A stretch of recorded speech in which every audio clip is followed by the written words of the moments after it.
quelques instants et très bientôt, Inch'Allah, nous allons accueillir une des créatures d'Allah subhanahu wa ta'ala, une manifestation de la puissance d'Allah subhanahu wa ta'ala, donc un cyclone. Tout d'abord, il est très important en fait de comprendre que comme nous sommes les créatures d'Allah subhanahu wa ta'ala, comme la terre c'est une créature d'Allah subhanahu wa ta'ala, les cieux c'est une créature d'Allah subhanahu wa ta'ala, mais ces manifestations et déchaînements de la nature, ça aussi c'est une créature d'Allah subhanahu wa ta'ala. Et Allah subhanahu wa ta'ala dit dans le Coran وَمَا تَسْقُطُ مِنْ وَرَقَةٍ إِلَّا يَعْلَمُهَا, qu'il n'y a pas une feuille qui tombe sur terre sans qu'Allah subhanahu wa ta'ala nous connaisse. Allah c'est lui qui connaît, c'est lui qui donne l'autorisation, et lorsqu'Allah donne l'autorisation, à ce moment-là cette feuille peut tomber.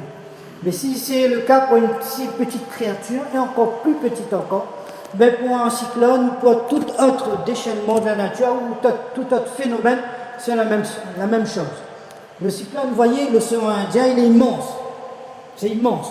Comment ce cyclone et l'œil du cyclone, il a trouvé la réunion pour peut-être passer dessous. Ce n'est pas le fruit du hasard. C'est Allah qui l'a voulu ainsi. C'est Allah qui décide. Maintenant, dans ce genre de situation-là, le croyant, qu'est-ce qu'il doit faire? Le croyant, première chose, il doit être d'accord et satisfait du décret d'Allah subhanahu wa ta'ala.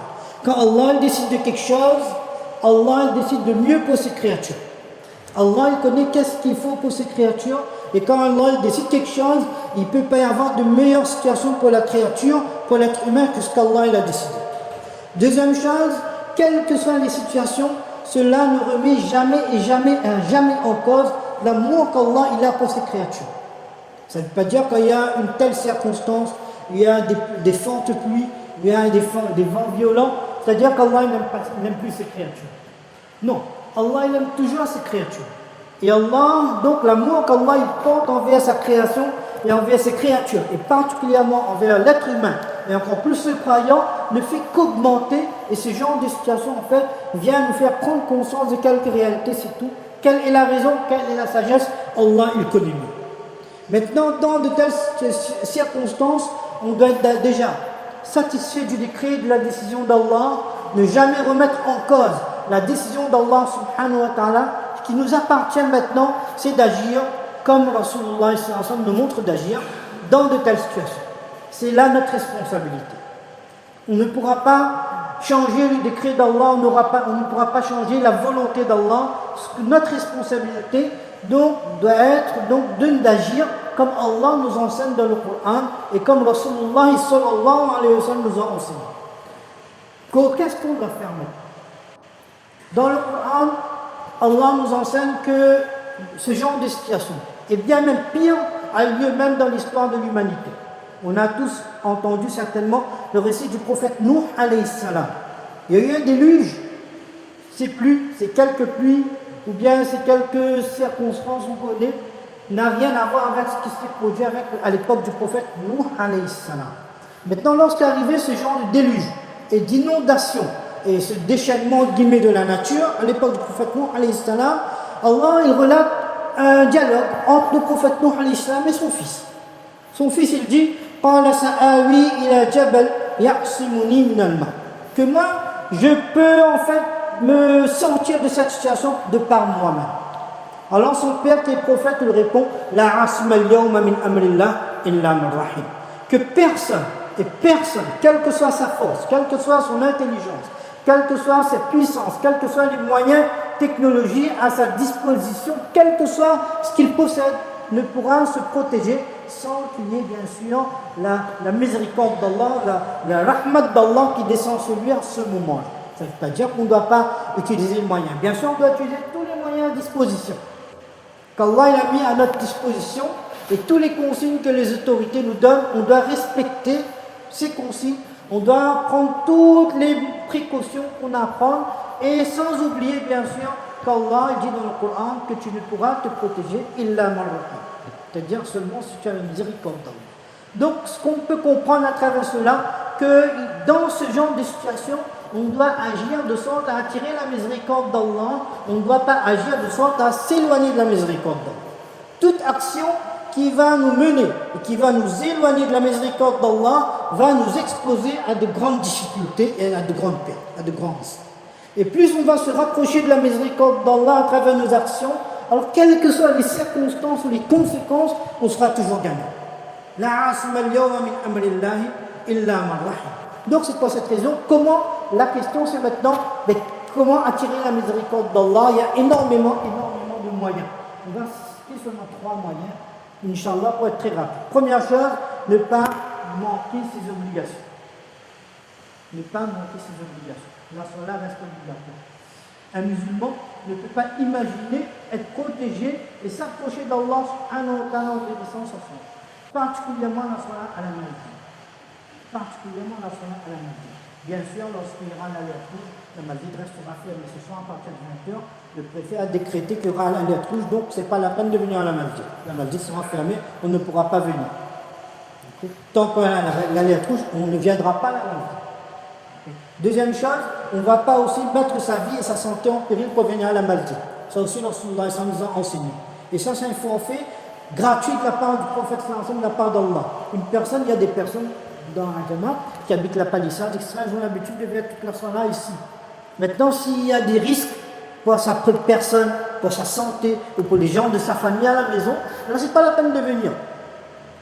Ce n'est pas la peine de venir. Allah, le prophète nous garantit qu'on aura les mêmes récompenses. Les mêmes récompenses si on fait la salat à la maison, dans ce genre de circonstances, dans ce genre de situations. Surtout par rapport à nos frères qui habitent au Golfe, où il y a des radiers, etc. Ne pas prendre de risques. Même s'il n'y a pas l'alerte rouge, ne pas prendre de risques. On aura toutes les récompenses de la part d'Allah subhanahu wa ta'ala. Donc, première chose, de faire la salat et la salat maldique dans la mesure du possible. Ne pas manquer à ses devoirs à la maison, etc.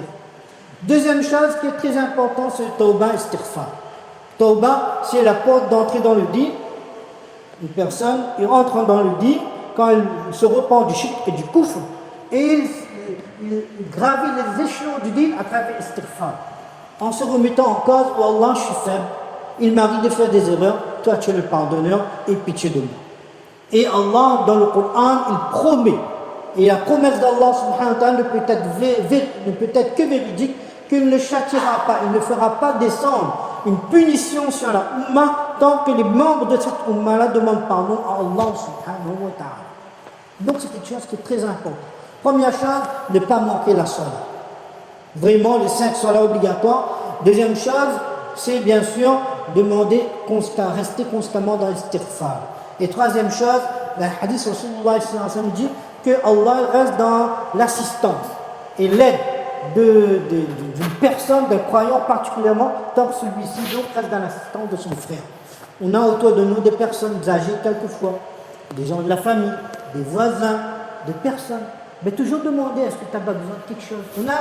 On est parti prendre, peut-être là un peu trop tard, mais si on a des réserves chez nous d'eau, etc., on pense à ses voisins.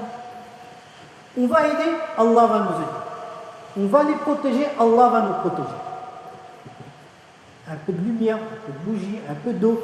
Est-ce que tu as besoin de quelque chose, de la friture, quelque chose? Il y a une vieille personne à côté de nous, on va demander, bien sûr, à la mesure du possible, avec tes téléphones, tu ne peux pas sortir d'une manière ou d'autre, ou après, lorsque, donc, on sera possible de demander une nouvelle autour de nous, Inch'Allah, ça fait descendre sur nous la miséricorde d'Allah, subhanahu wa ta'ala, et la asma al-yawma min amrillahi illa man rahim. Donc, celui qui pourra vraiment et réellement se protéger, c'est celui qui aura la miséricorde d'Allah. Donc, il est très important, durant ces instants-là, souvent des fois, on est confiné chez nous, il fait bon, etc. On allume la télé, on regarde un film, on s'amuse, on met. Allah nous protège, certains mettent de la musique, etc., met l'ambiance, voilà, on est chez nous avec les enfants, profitons du moment, mais faire attention, toute chose qui nous éloigne de la miséricorde d'Allah, ne fait que nous exposer donc à un grand risque. Ce n'est pas le moment, en fait, de faire des actions de négligence, qui nous fait oublier Allah, qui nous fait oublier donc le monde à venir. Au contraire, dans ces moments-là, Rasulullah sallallahu alayhi wa sallam, lui, donc, se tournait directement vers la salat. Donc vraiment, qu'Allah subhanahu wa ta'ala donne tawfiq de comprendre, Allah subhanahu wa ta'ala donc nous apporte tous les bienfaits qu'Allah, c'est la créature d'Allah. Donc quelquefois quelque chose qui paraît difficile, Allah peut transformer en facilité. Quelqu'un que les gens ont des prévisions, ont donc des estimations mais Allah subhanahu wa ta'ala peut transformer ces estimations-là, le mal en bien. On dit voilà, c'est quelque chose de dangereux, ça peut être dangereux, mais Allah peut transformer ces dangers-là en bénédiction pour nous et pour les autres aussi. Tout dépend de nous, tout dépend de comment on agit et comme les actions vont monter, la décision de la part d'Allah Ta'ala va descendre. Donc très très important de rester bien sûr, Inch'Allah, concentré sur ce qu'on a à faire. Parce qu'Allah a fait. Allah lui connaît ce qu'il fait et quand il fait quelque chose, il fait toujours le bien, le meilleur pour nous, ça on doit être convaincu. Nous, qu'est-ce qu'on a à faire? C'est ça on doit regarder. Toujours à faire les actions qui attirent la miséricorde d'Allah subhanahu wa ta'ala. Donc Inch'Allah, on invite les frères de faire des deux sunnats ici. Et dans la mesure du possible, faites 2 4 sunnats Tawbah. Et puis j'ajoute pour terminer, désolé, quelque chose, que ce dîn, ce n'est pas un dîn circonstanciel. Ce n'est pas seulement qu'il y a ce genre d'événement, là on demande pardon et puis c'est bon. Non, l'istighfar c'est tout le temps. C'est chaque fois qu'on met un péché. C'est pas comme quand il y a ces clans, on fait de la 4 sunnats Tawbah et puis c'est bon. Non, c'est un moyen en fait de relancer la machine. Allah nous fait relancer notre machine. On demande pardon, mais après on doit continuer au moins tous les jours, une fois, 2 fois, toujours demander pardon à Allah subhanahu wa ta'ala sur les actions qu'on a pu commettre, les mauvaises actions qu'on a pu commettre, les erreurs qu'on a pu commettre, Inch'Allah. Donc Inch'Allah, on invite nos frères, tous les frères, Inch'Allah, puis à la maison, on essaie de répéter avec les gens de la maison aussi. Les gens autour de nous aussi, faire de la kasra tawbah, et quand on a terminé, Inch'Allah, on se donne un guillemets rendez-vous dans le coin là-bas, en arrière, pour ne pas déranger ceux qui veulent continuer à accomplir la salat ici. Et Inch'Allah, on va faire un petit doigt, Inch'Allah, pour qu'Allah donc, nous déverse sur nous sa miséricorde, il ne tient pas compte de nos erreurs et de nos fautes par rapport à tout ce qu'on commet. Chacun de nous, on sait chacun personnellement à quel niveau on est par rapport à ce qu'Allah il attend de nous et par rapport à ce qu'on peut faire pour Allah subhanahu wa ta'ala, pour le dîner d'Allah subhanahu wa ta'ala. Wa akhir da'wana alhamdulillah. Assalamu alaikum.